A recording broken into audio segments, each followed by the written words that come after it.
শক্তিশালী। আল্লাহ তাআলার দরবারে আবার প্রশ্ন তুললেন, আল্লাহ আপনি পাহাড়ের থেকেও শক্তিশালী করে এই জমিনে আরো কিছু বানাইছেন? আল্লাহ তাআলা বললেন, হ্যাঁ বানাইছি। কি বানাইছেন? আল্লাহ তাআলা বললেন, পাহাড়ের থেকেও শক্তিশালী বানাইছি, তার নাম হলো লোহা। একটু জোরে বলতে হবে সুবহানাল্লাহ। লোহা, লোহা। এই যে আমাদের দেশে বিএসআরএফ কোম্পানি, সিএসআরএফ, একেএস, বিভিন্ন কোম্পানি, কোন কোম্পানির বাবারও ক্ষমতা ছিল না যদি আমার আল্লাহ লোহা না বানাতেন। কথা বলেন ঠিক কিনা?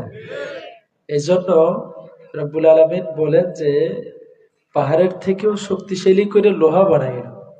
ফেরেশতারা প্রশ্ন তুললেন, আল্লাহ এটা আবার কেমন ধাতু যে পাহাড়ের থেকেও শক্তিশালী?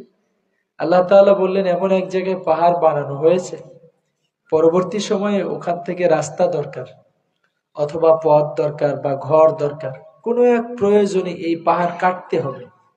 আর এই পাহাড় কাটার মতো শক্তিশালী ধাতু লোহার বিকল্প আর কিছু নাই। এজন্য পাহাড়ের থেকেও শক্তিশালী করে আমি আল্লাহ লোহাকে এই জমিনে বানাইছি। এই লোহা দিয়ে ভিন্ন কিছু পদ্ধতি তৈরি করে, খন্তা কুড়াল ইত্যাদি ইত্যাদি তৈরি করে, যাতে করে এই পাহাড় কাটা যায় এমন শক্তি আমি লোহার মধ্যে দিয়ে দিছি। সুবহানাল্লাহ। ফেরেশতারা আপ্লুত হয়ে আবার জিজ্ঞেস করলেন, আল্লাহ লোহার থেকেও শক্তিশালী কিছু বানাইছেন? আল্লাহ তাআলা বললেন, হ্যাঁ বানাইছি। কি বানাইছেন আপনি? আল্লাহ তাআলা বললেন, আমি লোহার থেকেও শক্তিশালী করে বানাইছি, তার নাম হলো আগুন। সুবহানাল্লাহ, জোরে বলেন। কি বানাইছি? আগুন বানাইছি, আগুন, আগুন। ফেরেশতারা আপ্লুত হয়ে জিজ্ঞেস করলেন, এটা আবার কেমন ধাতু আপনি লোহার থেকেও শক্তিশালী করে আগুন বানাইছেন? আল্লাহ তাআলা বললেন, হ্যাঁ এই লোহাকে গলাইবার মতো শক্তি আমি আগুনকে দিয়ে দিছি। আপনাদের এলাকায় কি কামার আছে নাকি? কামার, কামারে কয়লার মধ্যে আগুন দেয়, আগুন জ্বালায়া লাল করে এরপরে ওইটার ভিতরে লোহা ঢুকায়া দেয়, লোহাটাকে পোড়াইয়া তার সুবিধা মতো টাকা। জোরে বলে সুবহানাল্লাহ। ফেরেশতারা আবার প্রশ্ন তুললেন, আল্লাহ আগুনের থেকেও শক্তিশালী করে আর কিছু বানাইছেন? আর আসবে না, আমার আর কিছু লাগবে না।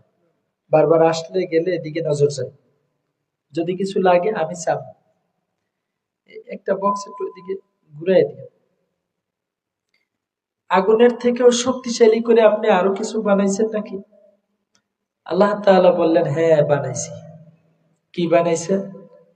আল্লাহ তাআলা বললেন, আমি আগুনের থেকেও শক্তিশালী করে বানাইছি, তার নাম হলো পানি। একটু জোরে কন সুবহানাল্লাহ। কি বানাইছে? পানি বানাইছে, পানি।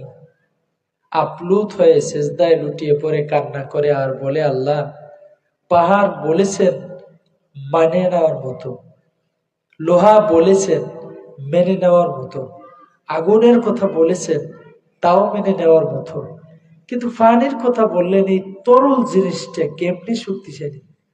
আল্লাহ তাআলা বললেন, হে ফেরেশতারা আগুন জ্বালাও। আগুন জ্বালালেন। হাদিসে পাকে এসেছে আলফা সানা, 1000 বছর ধরে এক জায়গায় আগুন জ্বালালেন। এরপরে ফেরেশতাদেরকে ডাইকে বললেন, পাত্রে করে একটু পানি নিয়ে আসো। পানি নিয়ে আসলেন, অর্ডার দিয়ে দিলেন, ওই যে 1000 বছর আগে জ্বালানো আগুন তার মধ্যে নিয়ে ফালায় দাও। ফেরেশতা পাত্রে করে নিয়ে ওই আগুনের মধ্যে ফালায় দিছে, সঙ্গে সঙ্গে 1000 বছর আগের জ্বালানো আগুন নিভে গেছে। আরো জোরে কন্যা সুবহানাল্লাহ। ফেরেশতারা আপ্লুত হয়ে কান্না করে আর বলে, আল্লাহ এমন ধাতুটা আপনি এত শক্তিশালী করে বানাইলেন, নরম একটা তরল একটা। আল্লাহ তাআলা বললেন, 40 বছর পর্যন্ত আমারে সেজদা দেয় নাই, 40 বছর পর্যন্ত রোজা রাখে নাই, নামাজ পড়ে নাই, ইসলামের আহকাম মানে নাই, এমন বান্দা এই জমিনে বহুত আছে। হঠাৎ করে একদিন জনতা বাজারের মসজিদে ঢুইকা আসরের নামাজ পইরা কি যেন একটা কষ্ট আসছে মনে, চোখ থেকে এক ফোঁটা পানি চাইরা আমার কাছে মাফ চাইছে। এই 40 বছর ধইরা বিরোধিতার এক ফোঁটা পানির এত পাওয়ার যে 40 বছরের তা আমি আল্লাহ ভুইলা গিয়া তারে মাফ করে দিই। আমি এত শক্তিশালী করে বানাইছি, তার নাম পানি। সুবহানাল্লাহ বলুন। ফেরেশতারা আপ্লুত হয়ে কান্না করে আর বলে, আল্লাহ, এর থেকেও যদি প্রশ্ন করি আপনি জবাব দিতে থাকবেন, দিতে থাকবেন, দিতে থাকবেন। এতগুলো জবাব হবে, হয়তো বা এমন হবে যে আমাদের ধারণ ক্ষমতার বাইরে চলে যাবে। আর কিছু ব্যাপক কিছু জানতে চাই না, অল্পের মধ্যে একটু বলে দিবেন শেষ জবাব, এরপরে আর জিজ্ঞেস করব না। এই জমিনে আপনি সব থেকে শক্তিশালী কইরা পাহাড় নয়, লোহা নয়, আগুন নয়, পানি নয়, সর্বশেষ শক্তিশালী করে এই জমিনের মধ্যে আপনি কি বানাইছেন, এটুক যদি বলতেন আর প্রশ্ন বাড়াইতাম না।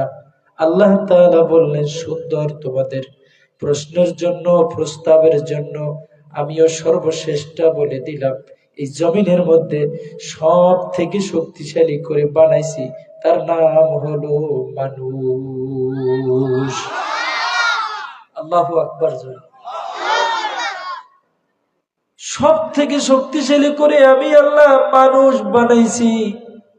ফেরেশতারা আপ্লুত হয়ে প্রশ্ন তুললেন, আল্লাহ, এইটা তো মানবার মতো আসলেই নয়। কি বিশাল বিশাল পাহাড়!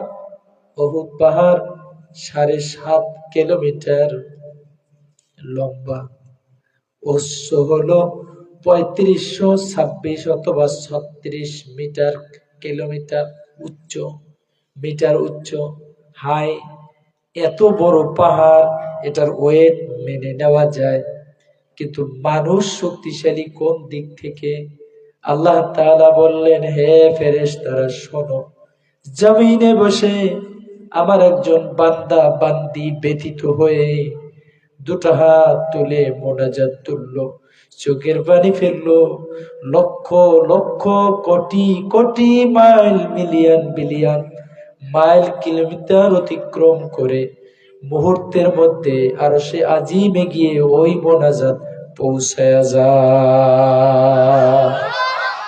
খলিফাতুল মুমিনিন হযরত ওমর জুমার দিনে ভাষণ দিতেছিলেন, খুতবা দিতেছিলেন। খুতবার মাঝে হঠাৎ করে ডাক দিয়া বললেন, হে সারিয়া, তোমার পথ ওই দিকে নয়, তুমি ওই দিকে যেও না, ভিন্ন রাস্তা অবলম্বন করো, এইটা তোমার রাস্তা না। সাহাবায়ে কেরাম এদিক ওদিক তাকানো শুরু করে দিলেন। ঘটনা কি? নামাজের পরে গিয়ে উপস্থিত হয়ে বললেন, আমিরুল মুমিনিন, একটু জানবার চাই। খুতবার মাঝে অপ্রাসঙ্গিক এক লাইন বর্ণনা করলেন। সারিয়াকে লক্ষ্য করে এক বাক্য বললেন, হে সারিয়া, এই পথে না অন্য পথে? প্রশ্ন জাগলো, সারিয়া তো মদিনায় নাই, সারিয়া তো যুদ্ধের ময়দানে, তার সঙ্গে 40 জন সৈনিক আছে, সাহাবী, তাদের সেনাপতি হযরতে সারিয়া। কিন্তু মদিনা থেকে যেখানে যুদ্ধের ময়দানে আপনি পাঠিয়েছেন সারিয়াকে, সেখান থেকে মদিনার দূরত্ব 1200 মাইল দূরে। আল্লাহু আকবার, জোরে বলেন। কত মাইল দূরে? আরো জোরে কর। মুসলমান ভাইরা আমার, আমি শুরুতেই বলছি, খুব খেয়ালের সাথে শুনবার অনুরোধ রইল। গতানুগতিক বয়ানের মতো মনে না করে এটুক শুনবার অনুরোধ রইল। সারিয়া যুদ্ধের ময়দানে মদিনা থেকে কত শত মাইল দূরে? আরো জোরে কন্যা। সাহাবীদের মনে আরো সন্দেহ বেড়ে গেল, এটা কি করে সম্ভব? আমার পাশেই একটা কাপড় দেওয়া আছে, এই কাপড়ের ওই পাশে আমি আর কিছুই দেখতে পাই না, আমার পেছনেও এক কাপড়, পেছনে আর দেখতে পাই না। আর হযরতে ওমর 1200 মাইল দূর থেকে কিভাবে কথাগুলো বললেন, সারিয়ারেও ডাক দিলেন। হযরতে ওমর বুঝতে পারলেন সন্দেহ ঢুকে গেছে, ডাক দিয়া বললেন, হে মদিনার যুবক ভাইরা আমার, হযরত সারিয়া যেদিন মদিনায় ঢুকবে, সারিয়াকে জিজ্ঞেস করিও, যদি ঘটনা সত্যি হয় আমাকে আমির বানিও, আর ঘটনা যদি সত্যি না হয় আমাকে আমির মানার কোনো প্রয়োজন নাই। আওয়াজ দিয়ে বলবেন সুবহানাল্লাহ। কত সরল মনের মানুষ, স্পষ্ট করে বলে দিলেন। যুবকের অপেক্ষায় রইল। 1 মাস পর একদিন ফজরের নামাজের পরে সারিয়া বিজয়ের পতাকা উড়াইয়া মদিনায় ঢুকতেছে 40 জন সৈনিক দিয়া। মদিনার যুবকেরা দৌড়ানো শুরু করলেন সারিয়ার দিকে। সারিয়া বুঝতে পেরেছেন কোনো অন্যায় হয়তো বা হয়েছে, যে কারণে আমাকে আক্রমণের জন্য দৌড়ে আসছে। তাফসীরে এভাবেই লিখেছেন, 2 হাত উঁচু করে সারিয়া ক্ষমা চাইলেন আর বললেন, হে মদিনার যুবকেরা, আমাকে আক্রমণ করো না, যদি কোনো অন্যায় করে থাকি আমি ক্ষমা চাই। মদিনার যুবকেরা কান্না করে আর বলে, না রে, আক্রমণের জন্য আসি নাই, জানবার জন্য আসছি, একটু ধৈর্য ধরো। বসে গেলেন, সবাই গোল করে ধরে ফেললেন।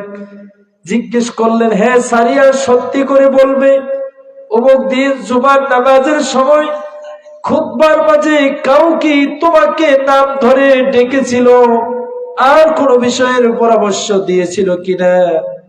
সারিয়া একটা চিৎকার মাইরা জমিনের মধ্যে পইরা যায়, মদিনার ধুলাবালির মধ্যে গড়াগড়ি খায় আর কান্না করে।